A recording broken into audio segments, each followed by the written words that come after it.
So, but you have been, how long have you been working or advocating at least for the idea of slow media?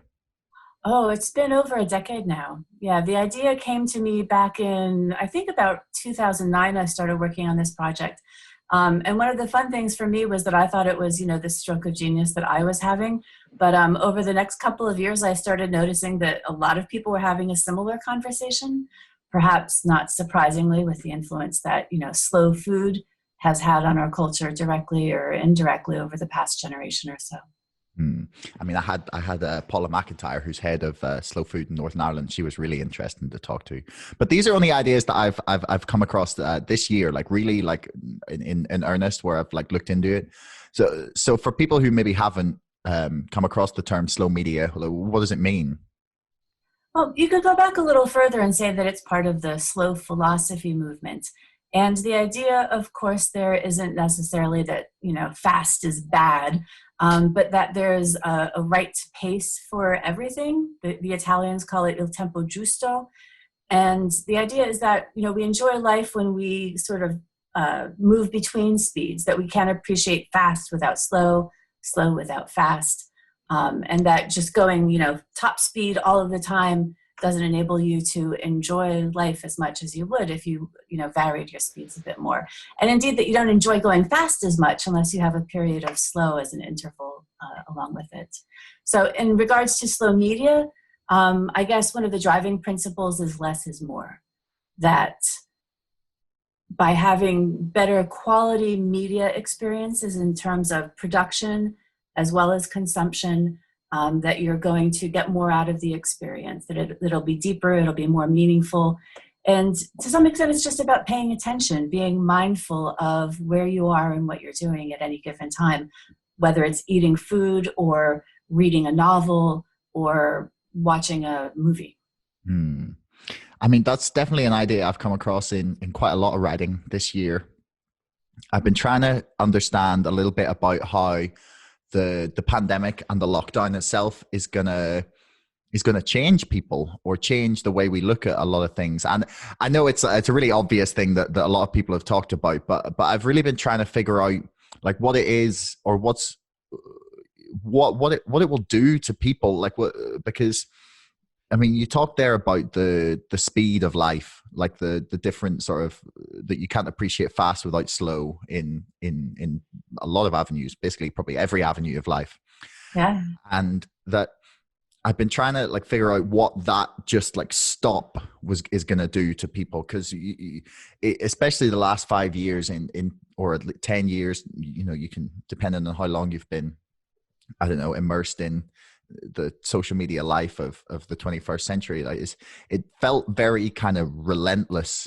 It was just coming at you and you were like tearing down this train track where you just strapped in for the crazy ride that you were going to have to sort of Yeah. experience. And that's very much what, like, I was just curious as to what that stop was going to do when everyone like just was forced to kind of pause and stay inside and not be constantly, well, I mean, maybe some people were constantly tuned in with COVID, but we can get to why that's probably a good example of why slow media is useful. But I mean, it's something I've been coming across more and more. Like, do you feel that it's that this idea of like slow or the kind of minimalism movement, do you think that's really like picked up a lot of traction in the last few years?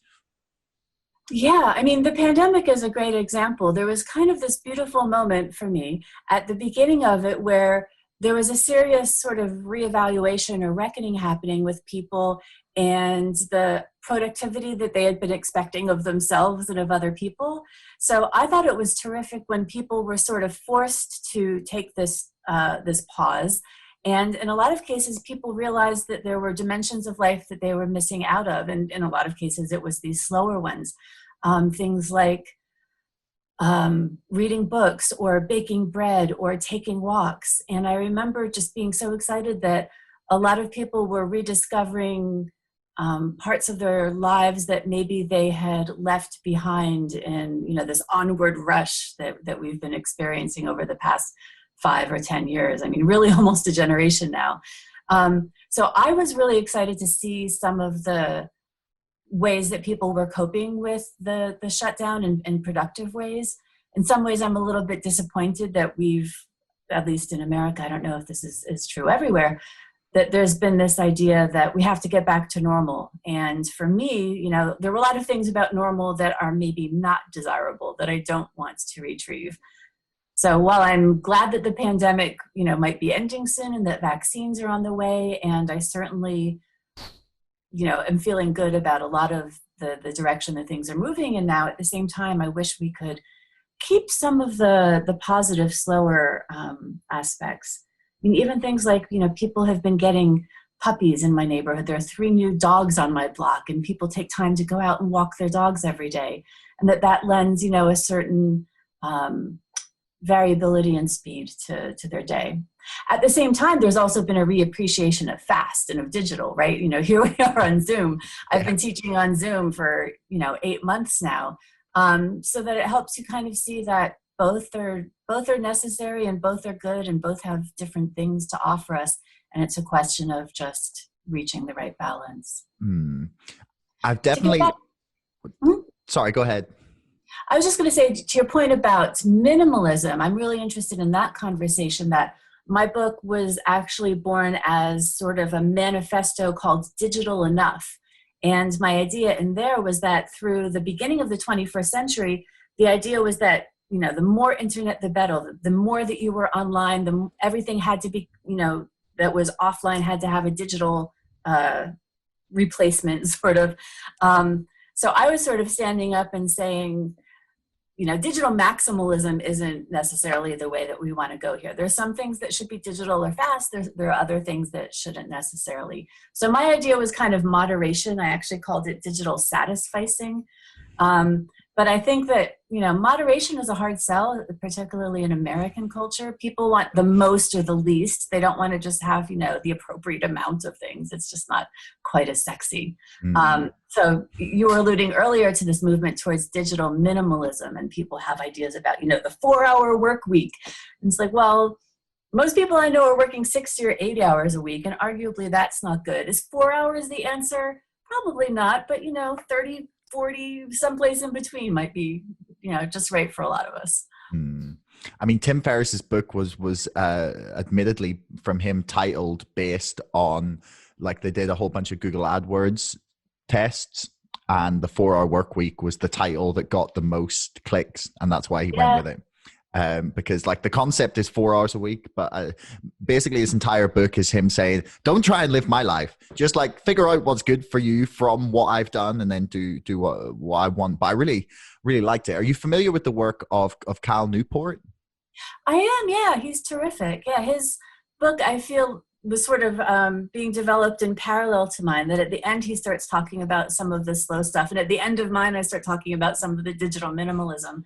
So I think that, you know, we're sort of Venn diagrams in a way, with an overlapping area in the middle. Yeah. I mean, something that he speaks to a lot in digital minimalism, which is really, I loved it. I did my own digital declutter afterwards and really enjoyed it. It's been great. I feel like I have more time after this year for, like, human things, like you mentioned, like baking bread or just cooking generally, gardening or like growing a plant or something, but just reading and, like, spending time with people. I feel like you got that one of the things that we've kind of rediscovered is maybe, instead of sitting on the bus on the way to work, that you're sitting at home, and that 45 minutes or half an hour, whatever, that would normally be spent kind of like idly flipping through Twitter or Facebook or Instagram or something like that, is now was you kind of sitting around the house and you're like, well, I don't want to just sit here all day like I did yesterday on my phone. And all of a sudden, like, you realize that when you set those things aside, you have so much more time to enjoy what you know, just think, like, things that people have enjoyed for centuries and thousands of years, like the most basic stuff that humans have always enjoyed.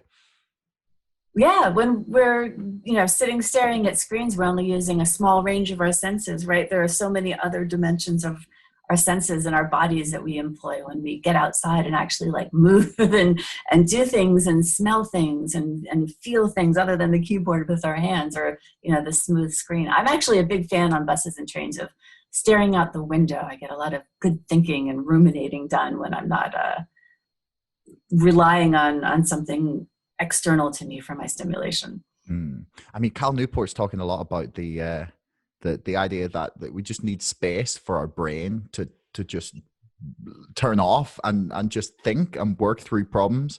And I know it is a very abstract leap, but I feel like the lack of time that we have now to talk to each other and think through things is probably one of the reasons that Britain and America have become so polarized. Is that, like, instead of thinking about things and talking to each other, we're more interested in who gets the best slam on Twitter, or just like or just consuming stuff. And instead of like thinking about like what other people, like, we're so immersed in the world that of like the 24-hour news cycle that we don't really concern ourselves with what other people, like, say, in our family or on our street or within our group of friends think, because you're being righteous within your group that you found on the internet.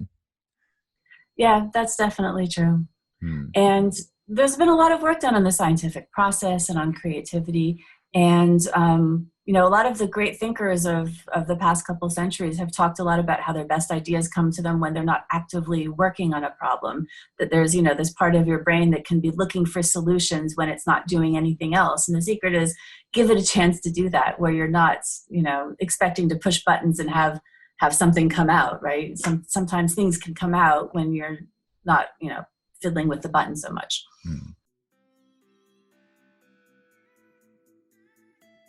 Thanks so much for listening. If you haven't already and you enjoyed this episode, please subscribe to this podcast and to our mailing list.